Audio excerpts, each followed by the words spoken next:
Hola ciudadanos, soy yo.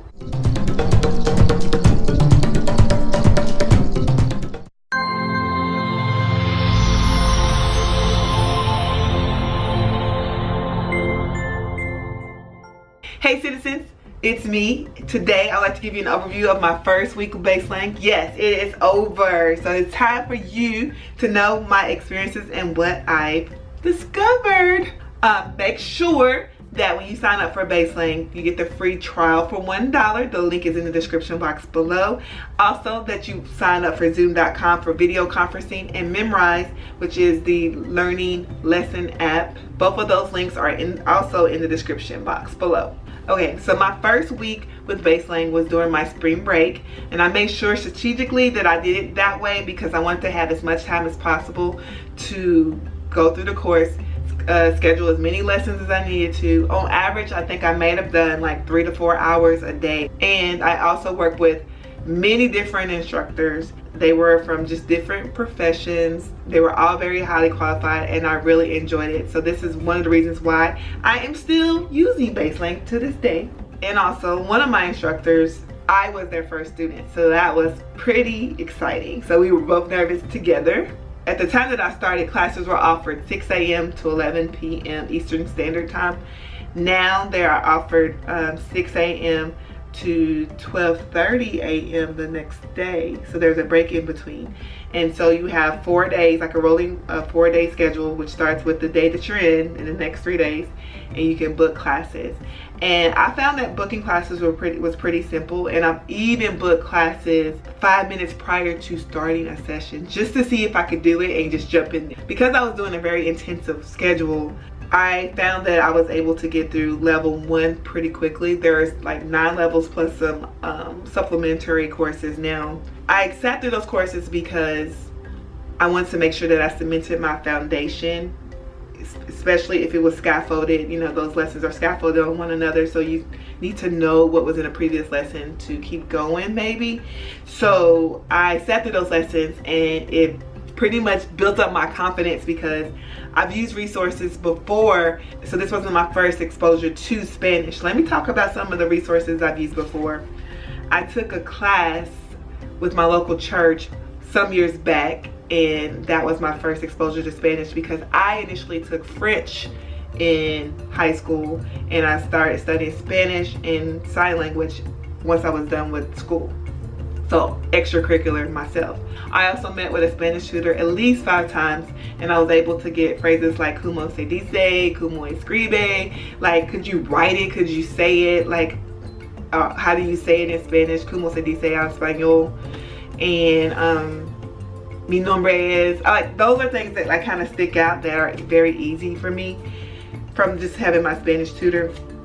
I also use mobile apps like Duolingo, which is still very popping right now. I also used Rosetta Stone. I had all 5 levels. It's like an older version of it though, and I got to like level 2.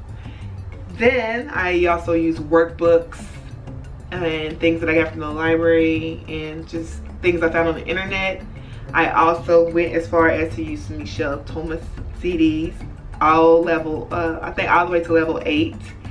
And I still use those to this day just so that way I can kind of just think that way in Spanish, because I like how he says, well, how do you say this, how do you say that? And last, I used direct lessons like with italki at the before, like shortly before going to Baselang. So those are all of the resources that I've used to get me here. And so I found level 1 to be muy fácil. So there's 4 things I like. 1, 2, 3, 4. One, I like the student profile. As I take lessons with different teachers, they update my student profile. So the previous teacher notes, my current teacher can see those notes, and we can work on it. And then 2, I like the schedule availability because I am such a morning person. I get up and I want to like take lessons. I don't know. Sometimes I probably work to my disadvantage as things get tougher, but like right now in week 1, it was pretty easy because I can take like a 6 a.m., 6:30 a.m. class and keep going and see if I want to keep going for, you know, those sessions.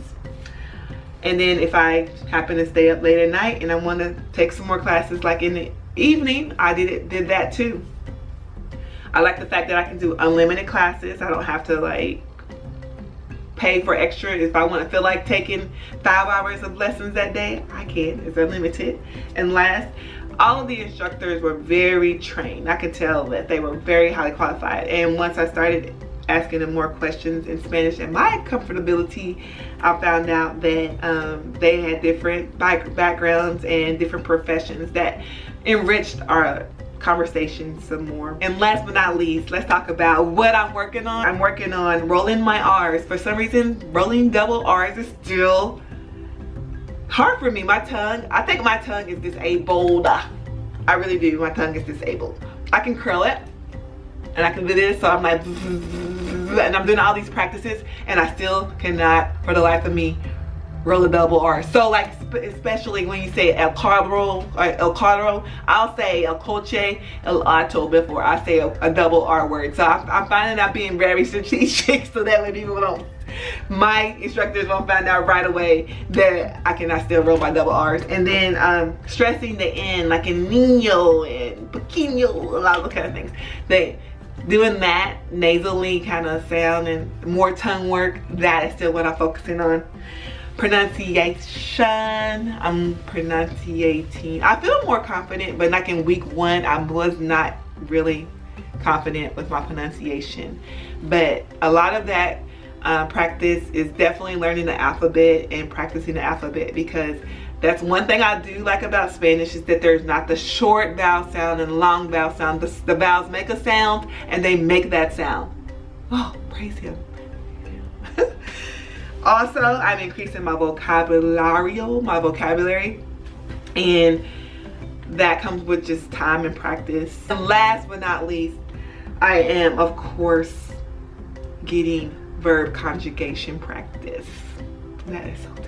That's why I have a ton of just notebooks. So I'm on WhatsApp now, so I'll link that below too, so you can be connected to my WhatsApp. Oh yeah, and I am still on italki, so I'll put those below. So connect with me on italki and WhatsApp. Give me your experiences. Drop down a comment below. Let me know your language struggles. Yeah, that's what I want to know. What are your language struggles? You heard mine. That's Canadian Queen 76 do. Go and find it exclusively on YouTube. Oh yeah.